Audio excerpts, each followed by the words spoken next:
It's the middle of the winter here in Zone 5B. The garden is completely asleep, frozen soil, endless freeze and thaw, and a lot of waiting. But winter doesn't mean we stop growing.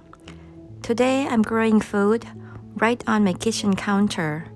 This video I'm testing beginner-friendly oyster mushroom grow kits, pink and blue oyster, to see how fast they grow, what can go wrong, and whether they are really worth it for indoor growing.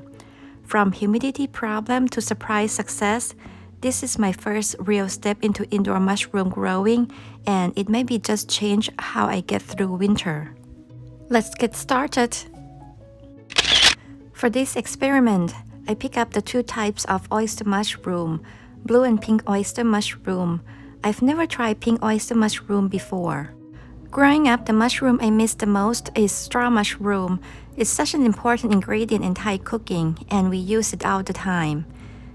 These days, even in Thailand, fresh straw mushrooms are getting harder to find, and here in the US, I've only ever seen them canned. Before jumping straight into the growing straw mushroom at home, I wanted to start with something more forgiving, oyster mushroom, so I could learn the basic first. According to the descriptions, pink oyster have a stronger, more intense umami flavor. Some people even describe it as a seafoody or bacon-like. That definitely caught my attention. One thing that surprised me, even I bought from Johnny Seeds, these kits are actually from North Spore, which is great because they are known for the quality mushroom product. Inside the box, everything you need is included, which makes this setup ideal for beginner who never grown mushroom before, even the spray bottle of misting.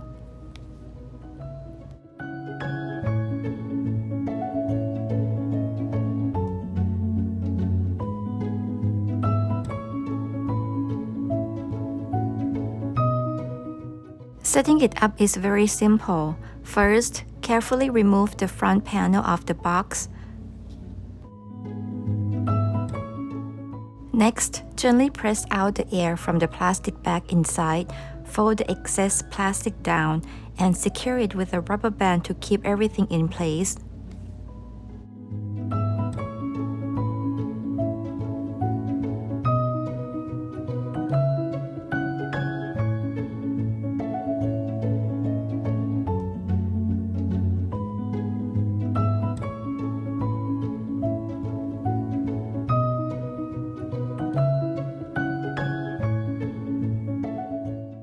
Then, using a clean knife or blade, make an X-shaped cut on the front. Don't worry, you can cut slightly into the growing media. That's totally fine. Now for the most important part, moisture. Give 2 to 3 mists on each side of the X cut. Mist out 4 corners to keep the humidity evenly. Do it twice a day. That's it. Simple, quick, and beginner-friendly. Now, all that's left to do is wait and let the mushroom do their thing.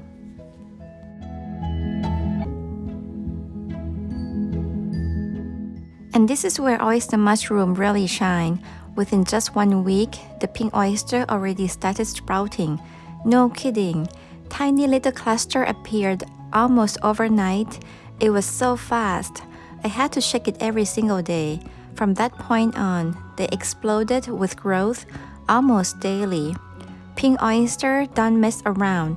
In just 2 to 3 weeks, I went from plain box on my counter to this giant vibrant pink oyster mushroom cluster. Look at that color. It's bright, bold, and almost look unreal.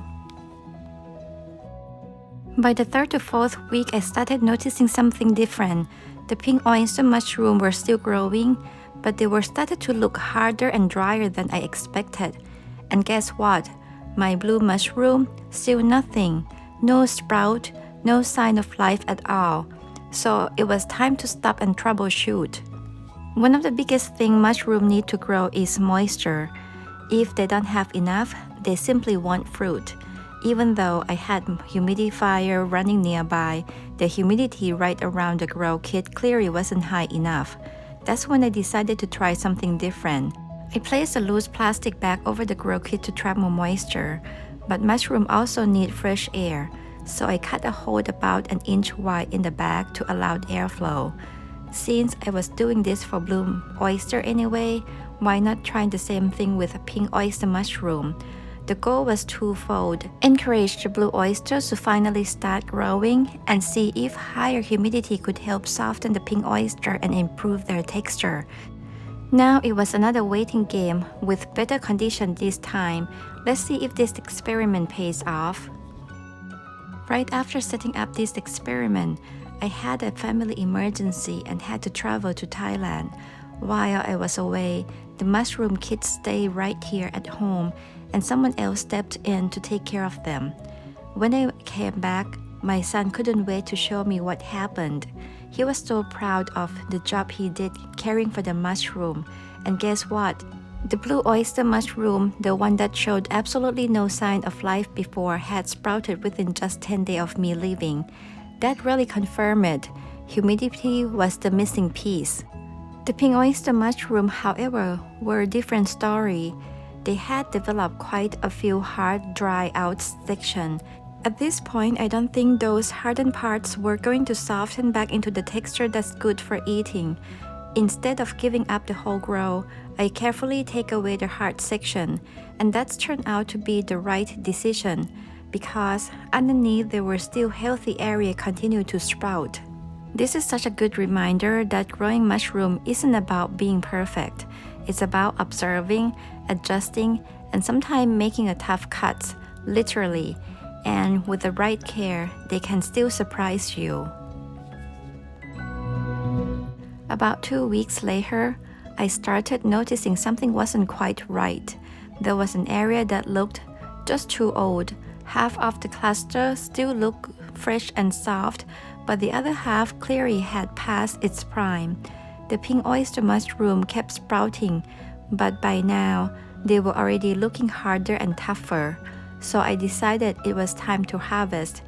At least the blue oyster mushroom, I simply snapped them off by hand.